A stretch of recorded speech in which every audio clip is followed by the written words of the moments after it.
Bharatiya Janata party अराजकता फैले ऐसे ही काम करती है।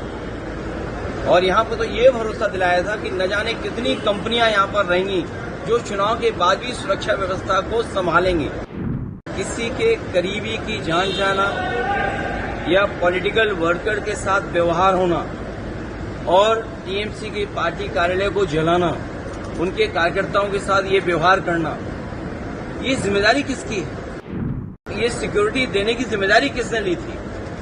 इलेक्शन कमीशन, देश के होम मिनिस्टर। तो उन्होंने ये कहा था कि हम लाखों सेंट्रल फोर्स भेजी है। सुनने में आया 3 लाख से ज्यादा यहाँ पर सेंट्रल फोर्स भेजी गई थी। कि बंगाल का चुनाव जो सेंट्रल फोर्स आई थी वो यूपी की आई थी, बिहार की आई थी, जो बॉर्डर थे वहां से खाली कर करके यहाँ लेके आए थे। कोर्ट वायलेंस देखा जा रहा है जगह जगह, कई सारी घटनाएं देखने को मिली हैं। हालांकि दावा ये किया जा रहा था कि चुनाव के बाद ऐसी कोई स्थिति उत्पन्न नहीं होगी। भारतीय जनता पार्टी अराजकता फैले ऐसे ही काम करती है।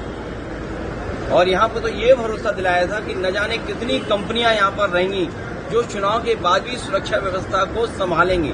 आखिर वो कंपनियां क्या हैं? कहीं ऐसा तो नहीं कि 15 दिन की छुट्टी दे दी गई हो उनको। कल शुभेंदु अधिकारी का जो पीए है उनपे कल उसको भी मर्डर किया गया है ऐसे एलिगेशन से।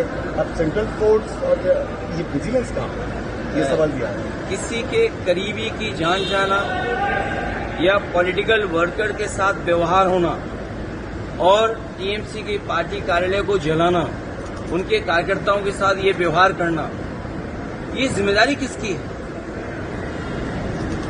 आप ये सिक्योरिटी देने की जिम्मेदारी किसने ली थी? इलेक्शन कमीशन, देश के होम मिनिस्टर। तो उन्होंने ये कहा था कि हम लाखों सेंट्रल फोर्स भेजी है। सुनने में आया 3 लाख से ज्यादा यहाँ पर सेंट्रल फोर्स भेजी गई थी और एक पैरेलल स्ट्रक्चर क्रिएट किया गया था, पैरेलल स्ट्रक्चर। और उसमें बड़ी संख्या में यूपी के भी लोग थे, यूपी के लोग थे बड़ी संख्या में। और हमारी तो जानकारी में ये भी है कि बंगाल का चुनाव जो सेंट्रल फोर्स आई थी वो यूपी की आई थी, बिहार की आई थी, जो बॉर्डर थे वहां से खाली कर करके यहाँ लेके आए थे। जब यूपी में चुनाव होगा तो बंगाल की फोर्स, आसाम की फोर्स, नागालैंड की फोर्स, अरुणाचल की फोर्स जाएगी।